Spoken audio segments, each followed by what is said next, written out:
This afternoon's session is called Trends in SEO and SEM, the search continues. And I'm very excited to have a great panel here for our conversation, and I'm looking forward to a good discussion. My name is Danny Essner. I am the head of merchant and partner marketing at Magento, and I'll be your moderator for the discussion. So search plays a tremendous role in all of our businesses. It's the largest channel for customer acquisition for many of us, for Magento included. And so there's a lot going on in search, a lot of changes that are happening, a lot of trends. And so the purpose of today's discussion is to dive into some of the things that have happened recently over the last few months and some of the things that are going to be happening going forward so that you as merchants can get your hands around how the business of search is changing, how it's going to affect your stores, and how to plan accordingly. Our format for today is a panel discussion. We'll kick off the panel with a conversation among myself and the panelists for a few minutes, and then we'll open it up to your questions. So we encourage you to ask as many questions as you like. The panelists will be available after the session as well for follow-up questions if you have them. So let me introduce today's speakers. Our first panelist today is Christopher Hamzy. Christopher is a digital strategist at Electric Pulp, a Sioux Falls, South Dakota-based digital design agency specializing in commerce.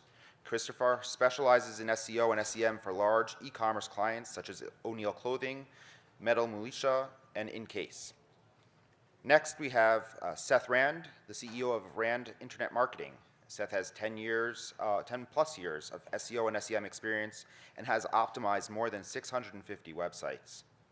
Our third panelist today is Mike Mothner, CEO and co-founder of WPromote, a full-service online marketing firm providing enterprise-level SEO, PPC management, and social media marketing for hundreds of e-commerce stores, including Moissanite, Zenny Optical, Wine.com, Dickies, Toyota, and more. Okay, guys, let's jump right into the conversation. Mike, let me start with you. How does commerce-specific search, SEO and SEM, differ from the practice in general? Yeah, so we actually get asked this a lot. I think that, is this on? Can you guys hear me? Cool. I think on the SEO side, one of the things that I think it's easy to sort of discount in SEO is this idea of having a site with real content and authority, right? You sort of, I have my products, it's transactional, it's functional, it works, it has navigation, and the idea of actually achieving SEO through having good content sort of gets ignored. And I think that's a really big thing. When we look at opportunity on SEO for e-commerce based clients, we look at how can this differentiate? How can we have content, whether it's describing a product in a different way, whether it's telling a little bit more of a story about why your store is the place that I should purchase this product or start an ongoing relationship. So content, I think, really gets ignored. We get people are really good on the function of does this work? Is it fast? And really get lost on having sort of an authoritative voice. And really what Google wants when it comes to SEO is they want authority. They want to say that this site, it is, wine.com's a great place to buy wine, not just because they have a big selection and they ship it just like any other place that sells wine, but because they're a destination for wine, right? Because they tell a story about wine, because they know the most about it. And so by providing a really good user experience, in turn, you're telling Google that you're great. And Google rewards that very, very strongly with rankings and traffic and so forth. So that's one of the larger ways that we've seen that.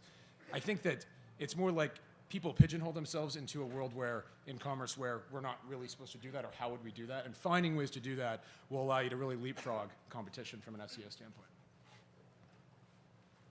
Great. Seth, Christopher, you want to add to that anyway? I would just say that also the social media integration into the site. So of course content is huge, and how you integrate that content, as Michael said, but also all of the likes and follows and tweets and pins that you're going to have around those products. Google's going to look at not just do you have that selection, do you ship it, but of course they're also going to look at how do other people interact with it, how many people like it, recommend it, share it, and of course that social media friendliness, that integration, that popularity is going to increase those organic search engine rankings. So yeah, I think kind of highlights the complexity of SEO nowadays. It's not just titles and descriptions anymore, it's more broad. Obviously good content is a huge piece of it. Google uses social interactions to a larger extent now than it used to. So I think now SEO is a lot broader than it used to be, and you have to be a little more cognizant of, obviously, like I said, social and good content, not just kind of the usual stuff that you used to do. One other comment on since these answers are kind of centric to SEO, but on the paid side, I think is really important, is that I think people end up building these paid search campaigns that, yes, they're ROI based and they build keywords and relevant ads. And I think a lot of times if you do a search and you look at a search results page, you're going to see a really homogeneous view. You're going to see 8 ads that all look like 90% the same, right? They're all going to say whatever the features are, huge selection or free shipping or whatever, and this is the product. And what we found is even by mixing those messages up just for the sake of differentiating you visually from the other ads on the page, you can see real gains. So again, you can tell a story in your 95 characters of text, right? You can do more than just optimize to the next ad on the page. And I think that's another way to really think about, again, it's not just that I sell this product and I get it to you fast, but the story behind it. And I think there's a lot of lost opportunity or missed opportunity even on the paid side as well. So that's really interesting. You're getting into the topic of content and copy. And I think a lot of merchants are using product feeds with information. And so they are starting off, at least in the beginning, with content that is the same as all of their competitors. And so I asked the panel, how do we differentiate our content? How do we stand out? How do we generate authority on the organic side, or stand out among the crowd on the paid side with product descriptions that start off not as our own? Christopher, do you want to start? Definitely. I mean, there's a lot. Obviously, there's a lot of research looking at what your competitors are doing in terms of how they describe your products. One of our big clients is O'Neill Clothing, and so there's a lot of merchants that we're competing with. Obviously, it's the same products at a very similar price, and so we have to figure out different ways to obviously differentiate our store from theirs. And so we do a variety of different things, trying to figure out, is it based on selection, is it based on shipping time? So a lot of it's dependent on what your competitors are doing, but he's right, how we have to really look at what your competitors are doing, but not necessarily just either copy them or just do something different. You got to really kind of think outside the box, because even though your ad may appear number 1, the way there's so many ads on the page, just because it's the first spot doesn't mean that's the one they're going to click on. I mean, they click on ones with the strongest call to actions, or the feature that nobody else is claiming. So, as a rule of thumb, we don't use any sort of stock feed descriptions. That's just sort of SEO. Don't do it. You're not going to You're going to look at like every other site that sells blue widgets if you just literally copy and paste or use the direct feed. So we painstakingly rewrite every single product description, starting at the most popular or most profitable or whatever our priority is, and work our way down. As just sort of a tactical rule of thumb, that's absolutely integral to SEO for commerce. And while doing so, to make sure that you're both keeping in mind keyword density and the different keywords that you're trying to accomplish within that product, but also the differentiators that you have in your business. Great. Thanks, guys. Let's move on to another topic, one that I think is highly relevant to many of the merchants in the room, and one that's certainly interesting to me, and that's Google Enhanced Campaigns. So, Seth, why don't you start us off? Let's explain what Google Enhanced Campaigns is and what it means for us marketers in the room. So Google AdWords announced probably a month or 2 ago now that something called Enhanced Campaigns was coming out. And it's at the moment optional, but over the next couple of months it's going to be mandatory. So if you haven't already upgraded, you're going to get forced into it. It basically, when you currently would build your Google AdWords accounts, you would typically set up different campaigns for different target devices. So whether you wanted to run on desktops or on mobile phones or on tablets and such. Now you can control each of those within one campaign as opposed to having to build separate campaigns. During that process, they also enhanced and upgraded the different ad extensions. So number 1, again, if you log into your Google AdWords account and you have not yet upgraded, it's going to say legacy in there. And so you can easily, by going to settings, upgrade it from legacy to enhanced, but also make sure to go to your ad extensions page. One of the things that certainly I've enjoyed using for my clients is the call extension, where we can then track those phone calls that are coming from the ads themselves. over the past year or two, those calls have cost money, typically $1, sometimes more. Under enhanced campaigns, those calls are going to be free, whether you're using forwarding or not. So I would recommend, if you're currently running Google AdWords, to look at it, speak with your professional about upgrading to enhanced. Make sure that you upgrade those ad extensions as well, otherwise they're not going to be working. So first of all, if anyone from Google's in the room, enhanced campaigns suck. And it's really a very strategic and pretty wily money grab on Google's part, and we'll kind of explain why. So there are some good features. The site link control on a granular level is really good. Call tracking, there's some being able to track calls and as conversions, and say you can set it so that a call that's longer than 60 seconds counts as a conversion. That's more likely to be a lead than one under a minute. So that's positive. 90% of it is really bad. And it's really bad because basically they're saying the control that we used to give you in being able to bid granularly by device and say I have a mobile campaign, a tablet campaign, and a desktop campaign, which generally perform differently, they're basically saying tablets and desktops are the same, and they're not. But they're saying that, and we're all moving to it in June, so we have to live with it. So that stinks. What they're going to tell you, they're going to give you the data that says that your tablet might be performing better than your desktop users, but you won't be able to actually bid on one higher than the other. Yep. And so this is really bad. The workaround, kind of, not on the tablet side, on mobile, is that mobile versus tablet and PC together, you're going to be allowed to, while they're bundled together in the same campaign, you can have percentage adjustments above or below. So in a desktop campaign, you could say, well, mobile search is worth half as much, so the bids on mobile device be at 50%. And then And then on the flip side, if you want sort of a mobile-only campaign, you would set a really low bid on desktop and then a high percentage above. So you'd set like a 200% above to sort of simulate a mobile-only campaign. So yes, in the big picture, this is something where if you don't pay attention, you will end up spending more money on the same traffic. And on the flip side, if you're a really savvy advertiser and understand it, you can use this to your advantage, at least vis-a-vis the competitors that don't realize this is going to happen and really get the effects of it. So it's anyone that's running a search campaign in any regard needs to take a look at this and watch the data really closely because there will be changes. Speaking of Google changes, Christopher, let's talk about Google Shopping.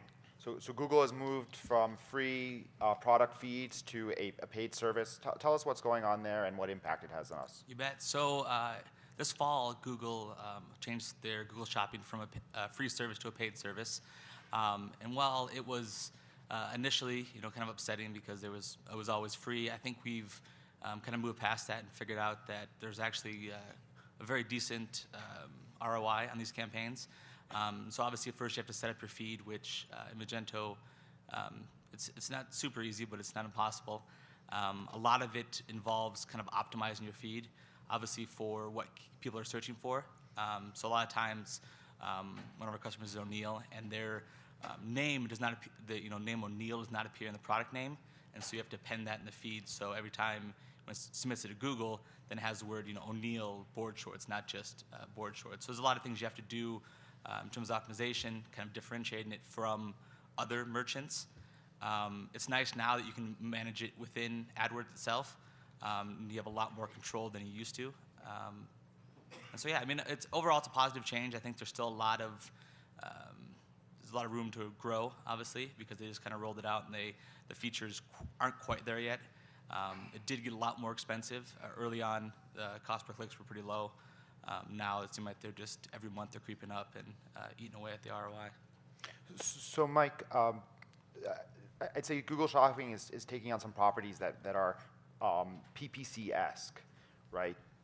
So how do merchants manage that? Do they treat it like PPC? How much of their PPC budget should move over to Google Shopping, if any? What does the spend mix look like now? Yeah, it's an interesting shift because it basically went from free and basically doing feed management to feed management plus it's costing money, right? So it is sort of this new hybrid. Generally, I agree. It's a positive in that you have control. It used to be kind of this somewhat black box feeling, and the ROI, if you manage it well, can be really high because you have the visual connection of an actual product versus having to go kind of one other step, hit a text ad, and then see a product on the landing page. So I don't know that there's a set budget percentage. It really, you sort of manage it similar to, we sort of manage to an ROI, so we'd manage that channel to an ROI. It might turn out that 10% of the, in addition to whatever we're spending on sort of PPC, it might be another 10%, but it's going to vary widely based on how much the feed get pulled in, and we've seen wide variance. But the biggest thing is, since it's costing money, you need to really manage the hell out of the feed. You really need to make sure that the information's accurate, that you have inventory matched up to it, that you're not advertising products, because now that you're paying for it, it used to be free traffic, right? So it's like, let's just flood it and get the best we can. Now we have to really be strategic because every click costs. And like to Christopher's point, it got expensive, right? Because it does have a ROI, so of course it's going to get expensive. So it is more expensive, but Seth, I'm wondering, what are conversion rates like on listing ads versus PPC or organic listings? Well, typically those conversion rates from Google Shopping have been higher because they can see the image, the visual of the product. They can compare it with others right there without having to leave the site, open up a new tab, look at another site, compare product pricing and such. So even though the cost per click has been going up rapidly, and hopefully that'll slow down, but doubtful, right? The ROI is still high because the cost per click is lower than typical Google search, and the conversion rate has been higher. One of my clients said, Seth, why don't we switch more of our budget to that? Well, there's still only just so much search volume where those products are showing up in Google Shopping. So it's not like you can shift all your budget to it, even though it is a lower cost per click and a higher conversion rate, but certainly something that we would recommend trying, and watch it closely because it, like anything else, you gotta look at that cost per conversion and see how it matches up with your goals. One thing that I found to be very interesting is that the Google Shopping really makes price very prevalent. You can sort on price. Prices are displayed on every ad. And so I think merchants have to work a lot harder in listings to differentiate themselves from among their competitors when it's so easy for customers to choose on price right from the search results page. They don't have to click into the merchant product landing page, category page. Yeah, I mean, it's challenging. I mean, if you are not price competitive in categories, it becomes a really challenging place because that is the kind of the only real differentiator other than potentially the image itself. And we haven't seen a whole lot of ability to kind of change that image or make that stand out.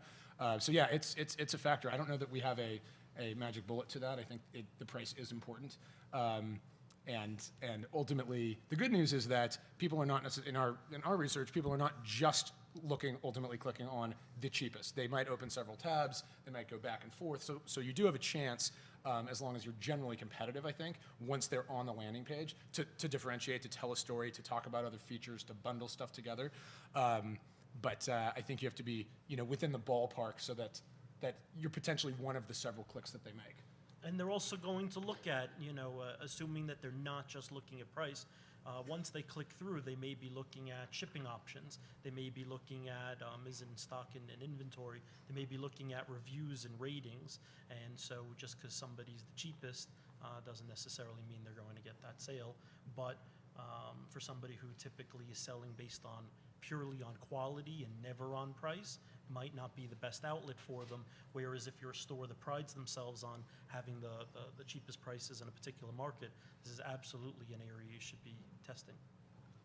There's also they have a promotions kind of extension that you can use to help differentiate. So as long as your base price is close enough, we've done a lot of things where we advertise our 20 to 30% off specials and stuff, and it does generally increase the click-through rate. Also, there is an ad extension that uses the product feed, and that's where a lot of our conversions come from, because obviously you're not competing products side by side. It appears in the regular AdWords ads, but has that thumbnail, and that's really powerful. But again, you have to optimize it so you're making sure that you're showing not just random products, you're showing the product that is most closely related to what they're searching for. Great. So guys, I want to jump to mobile. And we talked about Google Enhanced Campaigns and how Google's starting to treat devices more of the same rather than differentiating them. But the reality is that mobile's here, and merchants have to optimize for mobile. A lot of us were in this room this morning to talk about responsive design. In the first session, ListRack talked about responsive email design for mobile devices. So how do we optimize our search strategies for mobile, for tablets, What are the best practices here?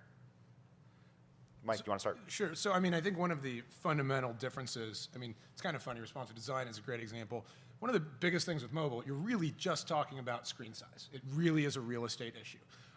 It's not computing power and it's not visuals, it's the size that we're dealing with. So when it comes to search, it means SEO becomes very, very important, right? Because I'm far less likely to get to the 5th or the 10th or the 15th listing. It's really unlikely.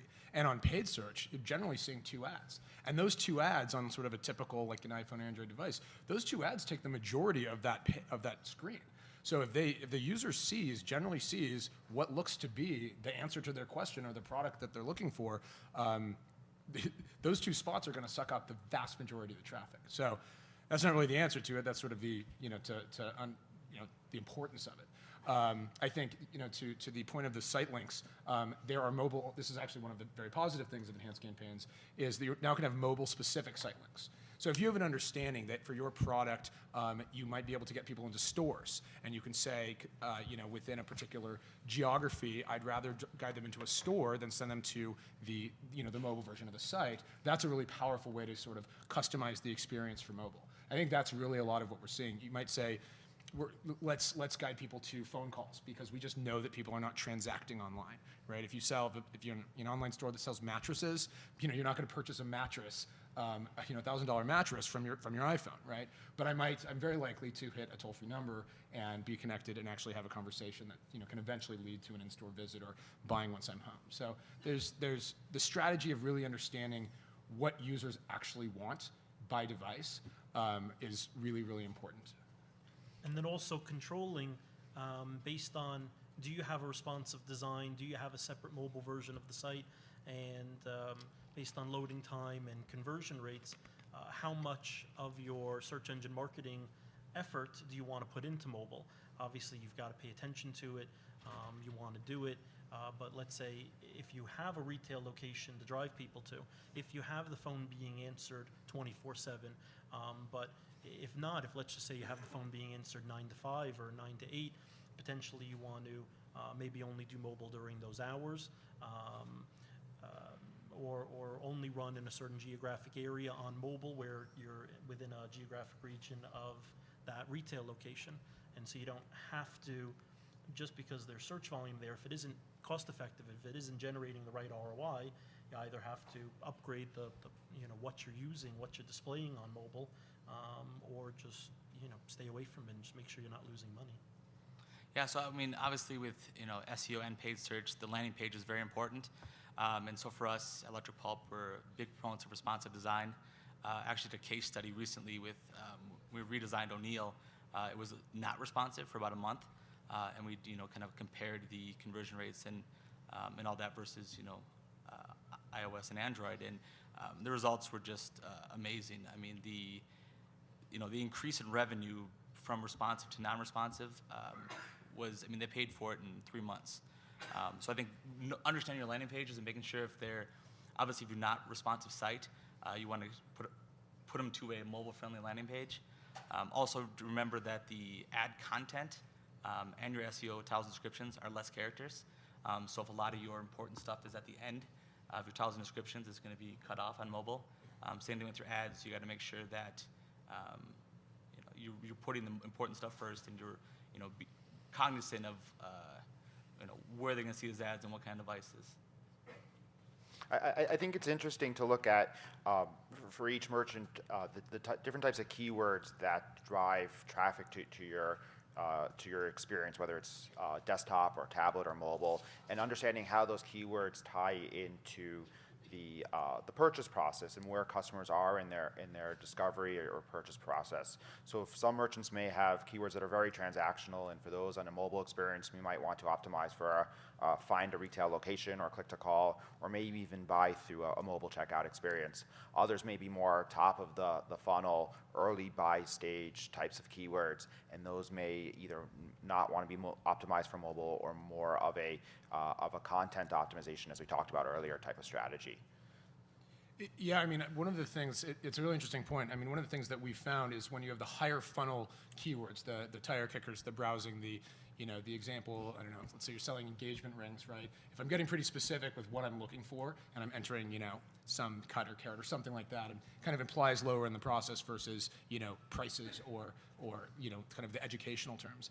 And the experience that you'd want on the other side of that is something that on any device is going to be really sort of experiential, right? Is going to be, what we found is image galleries are really great, right? If I search for something related to a car, I probably don't want to read specs on my iPhone. I probably want to browse through and see pictures. We've just found that sort of experience is really immersive and really great.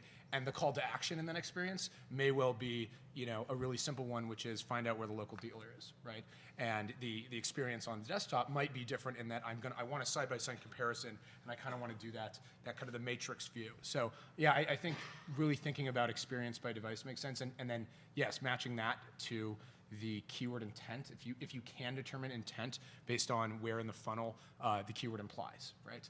Generally, if it's a product SKU, it's like add to cart and purchase, right? If it's a versus term, then they're really high in the funnel, and they haven't even figured out what they want yet. Great. So before we get to our audience questions, I want to talk a little bit about the specifics of optimization in the context of running a store on a Magento platform. Seth, why don't you start us off? You've optimized many sites. Many of them are Magento sites. What are some of the specifics around building a search strategy for a Magento-powered store? Well, I would start out by, of course, identifying things that you hopefully already have in your business. What are the priorities from either an ROI standpoint, from upsell, cross-sell standpoint, which categories, which subcategories, which specific brands, which products have that higher margin and you want to focus on. You also have to do that keyword research to balance out based on what those priorities are, what people are looking for.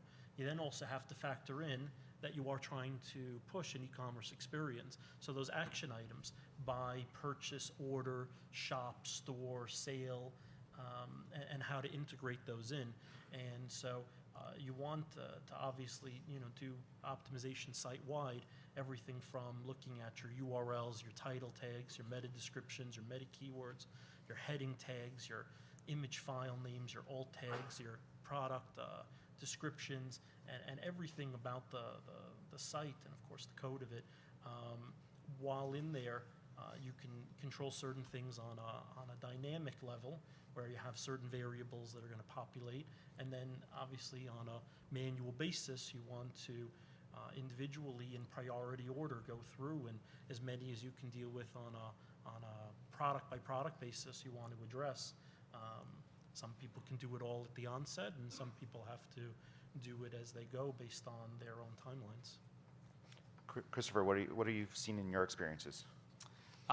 So with Magento specifically, obviously there's a lot of stuff out of the box. Not all of it is there for you. There's a lot of stuff we have our developers do kind of by hand in terms of canonical links and redirects, just really understanding, because obviously every page on your site has some sort of authority, and kind of funneling this authority of 301s is very important.